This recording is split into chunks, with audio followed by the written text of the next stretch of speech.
Hello friends, இன்றைக்கி நம்ம இந்த வீடியோவில் ரோஜா செடி கட்டிங்ஸ் வந்து எப்படி போடுறதுன்னு பார்க்கலாங்க. அதோட வந்து செதில் நோய் அப்படின்னு சொல்லுவாங்கள்ல ரோஜாவில், அதுக்கான தீர்வு என்ன அப்படிங்கிறதையும் பார்க்கலாம். வாங்க வீடியோக்குள்ளே போகலாம். நிறைய பேருக்கு ரோஜா கட்டிங்ஸ் வந்து சக்ஸஸ் ஆகலைன்னு ரொம்பவே கவலைப்படுவீங்க. நான் சொல்லக்கூடிய டிப்ஸை நீங்கள் பயன்படுத்தி பாருங்கள், கண்டிப்பாக வந்து சக்ஸஸ் ஆகுங்க. இந்த ரோஜா செடி பார்த்தீங்கன்னா நல்ல மஞ்சள் கலரில் மாம்பழ கலர்னு சொல்லுவாங்க இல்லையா, அதை மாதிரி பூக்குங்க. அம்மா வீட்டில் இருக்குது, நிறைய பூத்துட்டு இருந்தது தான். இப்போ கொஞ்சம் கேர் எடுத்து பார்த்துக்கலாங்கிறதுனால இந்த மாதிரி இருக்குது. சரி, அதில் ஒரு கட்டிங்ஸ் போட்டோம்னா நமக்கு வந்து இன்னொரு ரோஸ் செடியும் கிடச்சிரும். இதையும் கேர் எடுத்து பார்த்துக்கலாம் அப்படின்னு சொல்லிட்டு தாங்க இன்றைக்கி களத்தில் இறங்கியாச்சு. கட்டிங்ஸ் வெட்டுறதுக்கு முன்னாடி பிளேடாக இருக்கட்டும், கத்திரிக்கோலாக இருக்கட்டும், அதில் நீங்கள் என்ன பண்ணுங்கன்னா மஞ்சள் வந்து தடவிக்கோங்க. அதுக்கப்புறமா நீங்கள் கட்டிங்ஸ் வெட்டி பாருங்கள், அது வந்து கருகி காஞ்சு போகாதுங்க அந்த தண்டு. அதோடு பார்த்தீங்கன்னா அந்த செடிகளுக்கும் எந்த ஒரு நோய் தாக்குதலும் இல்லாமல் இன்ஃபெக்ஷன் ஆகாமல் இருக்கும். இதை மாதிரி நம்ம கட் பண்ணிவிட்டு மஞ்சளை வந்து நல்ல கொஞ்சம் தண்ணி கலந்து மிக்ஸ் பண்ணிவிட்டு அதில் தடவி விட்டுருங்க. இல்லை இதை பயன்படுத்தலை அப்படின்னா நீங்கள் கெமிக்கல் பெஸ்டிசைடு கூட பயன்படுத்தலாங்க. அது பார்த்திங்கன்னா சாஃப் அப்படின்னு சொல்லி கிடைக்கும். ஆன்லைன் வெப்சைட் எதுலனாலும் நீங்கள் ஆர்டர் பண்ணி வாங்கிக்கலாம். இந்த வீடியோவில் நாங்கள் உங்களுக்கு கடைசியாக வந்து அந்த சாஃப் பெஸ்டிசைடை வந்து காமிக்கிறேன். அதை கூட நம்ம கொஞ்சமாக தண்ணியில் மிக்ஸ் பண்ணிவிட்டு இதை மாதிரி தடவி விட்டுறலாம். ஒரு செடியை விட்டு நம்ம அடுத்த செடியை கட்டிங்ஸ் கட் பண்ணும்போது இதை மாதிரி மஞ்சள் திரும்பவும் தடவிக்கோங்க. அதுதாங்க நல்லது. ஒரு செடிக்கு இருக்கக்கூடிய நோய் தாக்குதல் வந்து அடுத்த செடிக்கு போகாமல் இருக்கும். இப்போ இந்த ரோஸ் செடி பார்த்திங்கன்னா டபுள் கலரில் பூக்கக்கூடியதுங்க. Pink with sandal colour. அந்த ரோஸ் பூக்கும்போது பார்த்திங்கன்னா தாமரை மாதிரி விரியுங்க. பார்க்குறதுக்கு ரொம்பவே அழகாக இருக்கும். எவ்வளோ காஞ்சு போய் இருக்குது பாருங்கள் அந்த குச்சிகள்லாம். இந்த வெயில் டைமில் இதை மாதிரி நோய் தாக்குதல் வந்து எல்லா ரோஜா செடிக்குமே வரும்.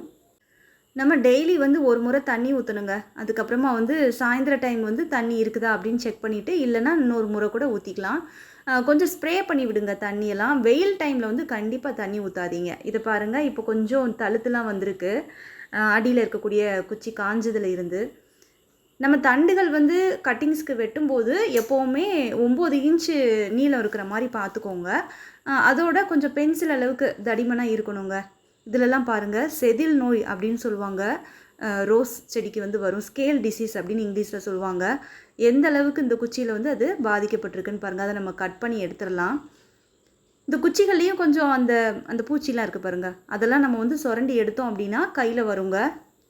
எப்படி வந்து செம்பருத்தியில் மாவு பூச்சின்னு சொல்கிறோமோ அது மாதிரி ரோஜா செடியில் இந்த செதில் நோய் வந்து வருங்க. எந்த அளவுக்கு வருது பாருங்கள். நம்ம கம்ப்ளீட்டாக இந்த ஸ்டெம் கட்டிங்கில் எல்லாத்துலேயுமே மஞ்சள் வந்து நல்லா தடவி விட்டுறலாம். கட்டிங்ஸ் எடுக்கும்போது ரொம்ப முத்தலாக எடுத்துடாதீங்க. இது மாதிரி கொஞ்சம் இளந்தண்டுகளாகவே எடுங்க. அப்போ தான் சீக்கிரமாக வேர் விட்டு வளரும்.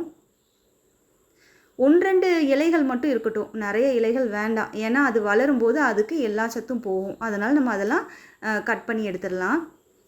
இப்போ மண்கலவை அப்படின்னு பார்த்தீங்கன்னா மேலோட்டமாக வந்து நான் காயற்பித்து போட்டிருக்கேன், சீக்கிரம் காயக்கூடாது அப்படின்னு.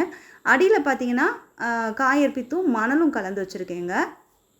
எப்போவுமே நம்ம எடுக்கக்கூடிய கட்டிங்ஸ் வந்து நல்லா வேர் விட்டு வளரணும், 100% சக்ஸஸ் ஆகணும் அப்படின்னா இதை மாதிரி காயற்பித்தும் மணலும் எடுத்துக்கோங்க. அதில் நல்லா வளரும்.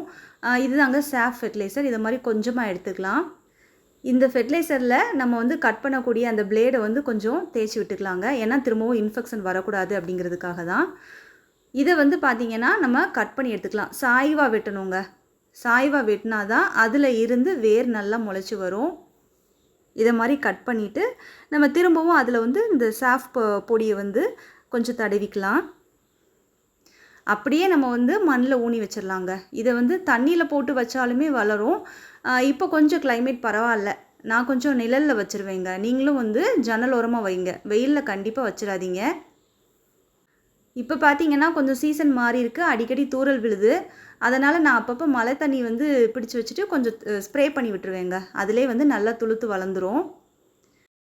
இந்த கட்டிங்ஸ் பார்த்திங்கன்னா கொஞ்சம் தடிமனாக இருக்கிறதுனால சாய்வாக கட் பண்ணிவிட்டு மேலேயும் கொஞ்சம் தோலை வந்து நீக்கிட்டேங்க.